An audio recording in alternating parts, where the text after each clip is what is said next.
What up, YouTube? Back with another video. This video is going to talk about the Vikings. So, who were the Vikings? I know we've been told pretty much our whole life that the Vikings had blonde hair and blue eyes and burly looking like Thor, like like the Avengers movie. They make them look like they're Caucasian with long beards. But there's some evidence that shows that this might not be as accurate as we might have thought.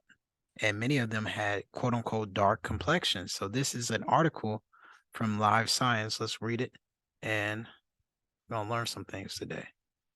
All right, so it says Vikings may not have been blonde or Scandinavian. This article came out September 2020.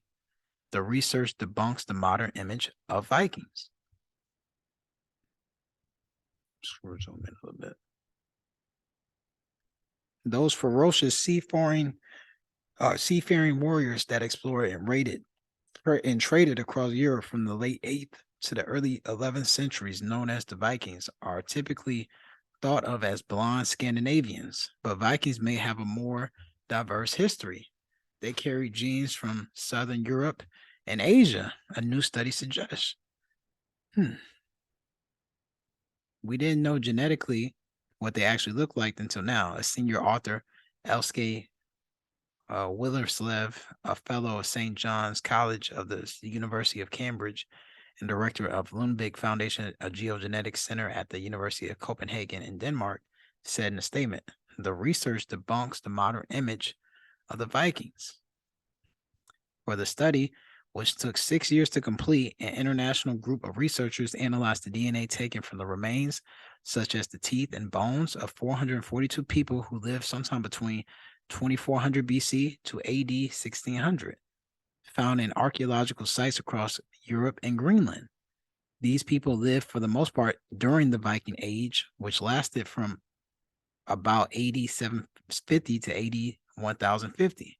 The researchers then compared these ancient people's DNA with already published DNA sequences from 3,855 modern day individuals and from 1,118 other ancient individuals. And we know that around 1050 AD, that's when the Normans, or around the time the Normans, they took over Europe. And the Norman, they were the ancestors of they're the successors of the Vikings. So first it was the Vikings, and then it was the Norse. The Normans were the Norsemen. They were the Northmen. They were the progeny of the Vikings, and they basically took over Europe. All right, let's keep going. The sweeping gene analysis suggests that the Vikings weren't just the continuation of the Iron Age groups who lived from about 500 BC to about AD 700 in Scandinavia before the Viking Age. Rather, the Vikings and their ancestors would have intermingled often with people from Asia and Southern Europe. Many Viking individuals had high levels of non-Scandinavian ancestry, the authors wrote in a paper. And when they say Asian, they're really referring to what we will call the Middle East. That was people who were of the Parthian Empire. And let me just show this real quick. The Parthian Empire. So this is the Parthian Empire. Let me zoom in a little bit on this photo. So the Parthian Empire is what we would call modern day Middle East, or a big part of Afghanistan, Iran, Iraq, around that area. And the Parthian Empire is important because from the span of 247 BC to about 224 AD, this was a very dominant dynasty. They were toe to toe with the Roman Empire around that time, and they were, you see, they were contemporaries.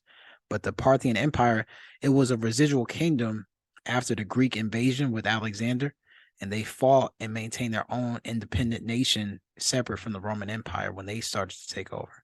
So we know in the Bible that their Jews, they were scattered, throughout all of Babylon and Persia. Well, there were some Jews who decided they wanted to stay in the Persian kingdom instead of going back to the promised land with Nehemiah and Ezra. And many of them migrated up north to escape the Roman Empire. And that's what we, will call like North Europe right now, like Norway and Scandinavia. So I just wanted to highlight that because that's what they mean when they say Asia. Southern Europe people. They were still talking about the same people that we would call so-called people of color.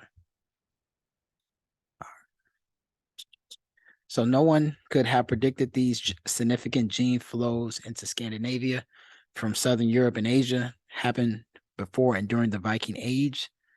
Willerslev said they also found that many Vikings had brown hair, not blonde hair, as typically imagined.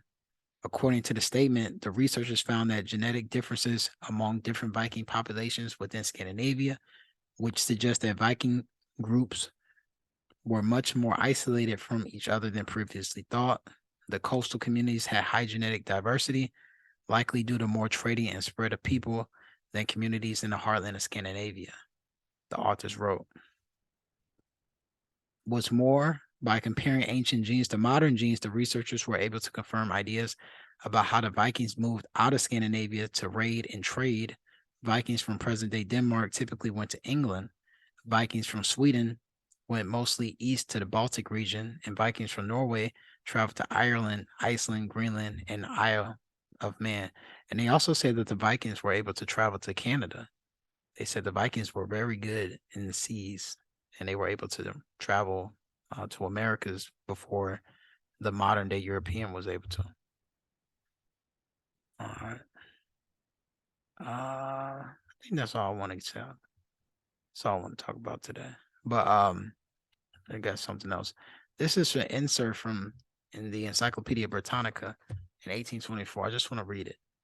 So it says the Samoids or the Lamplighters and other tribes who live within the polar circle. And the polar circle, that's like the northern part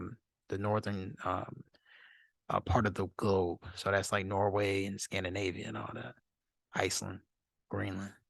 So it says the Samoids and the Lamplanders and other tribes who live within the polar circle are distinguished by their very low stature, smallness of the legs and feet, and largeness of the head, prominent cheekbones, small round black eyes, black and bristly hair, and a swarthy skin.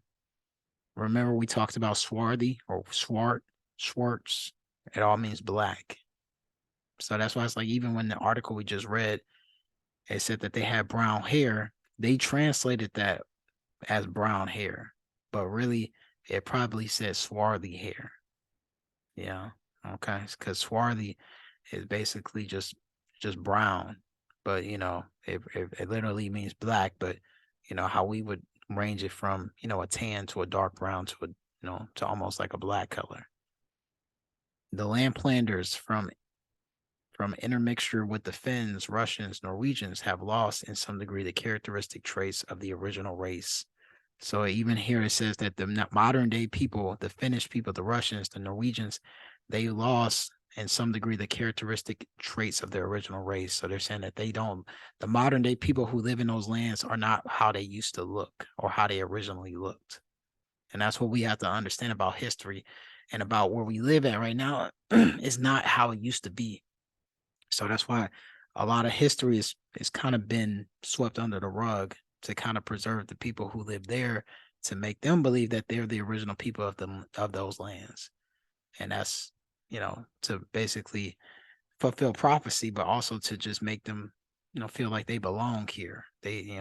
When the Caucasian people came in prominence in the, towards the 1500s, 1600s, 1700s, they basically had to find their place in the world. And in 1800s, they started to change the definitions of words. And then they started to, make sure that their progeny didn't feel like they were newcomers. They wanted to make themselves feel like they've always been here. So that's why the history looks the way it looks now. But we're in the time of information, the age of information. So a lot of things are being brought out now. And you can't really hide the truth anymore, because a lot of even the new archaeologists, and they may be Caucasian, they're looking at the data and they're like, this is kind of strange. Like, this doesn't look like what we've been taught, because they're trying to learn the truth as well. And they've been taught a lie. So we've all been taught a lie, but people are trying to figure out what's real and what's not. So, all praise to the Most High.